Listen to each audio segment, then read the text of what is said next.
Hello বন্ধুরা, তো কেমন আছো তোমরা? আশা করি সকলেই ভালো আছো। এই বর্ষার ওয়েদারে চা খেতে কার না ভালো লাগে। এবার সেটা যদি হয় মাটির ভাঁড়ে, কিন্তু মাটির ভাঁড় তো ঘরে পাওয়া সম্ভব নয়, সেটা খেতে গেলে আমাদের বাইরে বেরোতে হবে।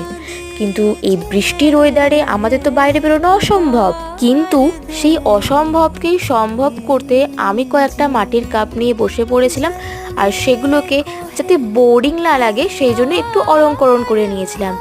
আমি এগুলো ফেসবুকে দেওয়ার ফলে একটা বন্ধু এগুলো অলরেডি পারচেস করে নিয়েছে। তো তোমরা যদি পারচেস করতে চাও আমাকে অবশ্যই ইনবক্স করতে পারো, আমি তোমাদের সমস্ত কিছু প্রসেস বলে দেব। এগুলো আমার ফার্স্ট কাজ। প্রথম একটা কাজ আমার সেটা সেল হয়েছিল, এবং এটা আমার সেকেন্ড কাজ যেটা আমার সেল হলো। তো আমি খুব লাকি মনে করছি নিজেকে যে আমার কাজও কারোর পছন্দ হচ্ছে। আমি এই বিষয়টা খুবই নতুন। তো তোমাদের যদি ভালো লাগে জানিও, আর ভিডিও আজকে এই পর্যন্তই।